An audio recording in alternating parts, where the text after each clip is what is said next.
ঈদ উপলক্ষে শুরু হয়েছে টানা 7 দিনের ছুটি। সকাল থেকে রেল স্টেশনে ঘরমুখো মানুষের ভিড়। তবে বিপরীত চিত্র ছিল রাজধানীর বাস স্ট্যান্ডগুলোতে। বাস সংশ্লিষ্টরা বলছেন, যাত্রী না থাকায় আসনে অর্ধেক যাত্রী নিয়েই ছাড়তে হচ্ছে বাস। সহকর্মীদের সাথে নিয়ে অনুপ পিয়ালের রিপোর্ট। নগদ নিয়ে এলো হার না মানা হার অফার। সর্বনিম্ন 10,000 টাকা রেমিটেন্স নগদে পাঠালে থাকছে স্বর্ণের হার জেতার সুযোগ। শুরু হয়েছে টানা 7 দিনের ঈদের ছুটি। ঈদের এই ছুটিকে আরো উৎসব মুখর করতে ঢাকা ছাড়ছে রাজধানীবাসী।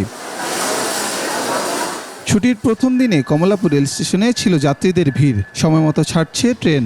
যাত্রীরা অপেক্ষা করছেন কখন ফিরবেন প্রিয়জনের কাছে। এইবার মোটামুটি মনে হচ্ছে যে কম্পারেটিভলি একটু যাত্রাটা নির্বিঘ্ন হচ্ছে।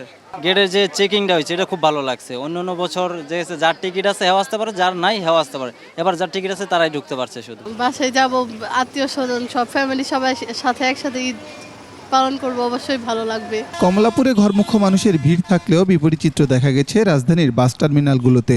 গাবতলী বাস টার্মিনালে নেই ভিড়।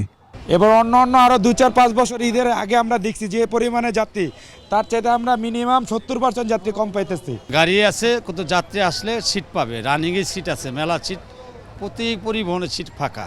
যাত্রীদেরও নেই বাড়তি ভাড়া নেওয়ার অভিযোগ। তবে যাত্রী কম থাকায় স্বাচ্ছন্দ্যে যেতে পেরে আনন্দিত তারা। ঈদ আনন্দে খুব ভালো লাগছে ভাই। গাড়ি ঘোড়া আছে, রাস্তাঘাটে খুব সুন্দর, ঝামেলা নাই। সুষ্ঠুভাবে বসতে পারলে আমাদের জন্য অনেক ভালো হয়। দোয়া করবেন আমরা যেন সবাই সুষ্ঠুভাবে বসতে পারি। যদিও টিকিট পাইতে অনেক কষ্ট হয়েছে। এটা হচ্ছে আমাদের গ্রামের বাড়িতে যাচ্ছি। ঢাকায় এসেছিলাম শপিং করতে, সবার সঙ্গে দেখা করতে, সবাই মিলে একসঙ্গে। এবার আমরা বাসায় যাচ্ছি, ইনশাল্লাহ সবাই এবার একসঙ্গে ঈদ করব। রাজধানীর মহাখালীতেও প্রায় একই চিত্র। ইফতারের পরেও ঢাকা ছাড়তে মানুষের ভিড় খুব বেশি ছিল না। তবে কিছু পরিবহনে যাত্রীর সংখ্যা ছিল চোখে পড়ার মতো। ফ্যামিলির সাথে ঈদ করতে পারবো, সেই জন্য অনেক মনে আনন্দ আছে। ফ্যামিলির সাথে থাকলে তো সবারই ভালো লাগে। 310 টাকা করে এরা যাতায়াত, মানুষ যাতায়াতের জন্য খুব সুন্দর। যাত্রী যে এখানে যা দেখছেন, যাত্রীর চাপ নাই, মোটেই নাই বললেই চলে। সদরঘাটেও ছিল ঘরমুখো মানুষের ভিড়। আমি আমার চাচা চাচির সাথে ঈদ করব, দাদু বাড়ি যাব। আমি যাচ্ছি বরগুনা, আমার বাড়ি গ্রামের বাড়ি। দেখি এখন আলহামদুলিল্লাহ লঞ্চের পথ যেভাবে যাওয়া যায়। কোনো ভোগান্তি দেখি নাই। আমরা আইসি হলো মিরপুর থেকে, যাব বরিশাল। ঈদের ছুটিতে স্বস্তির যাত্রায় খুশি যাত্রীরা।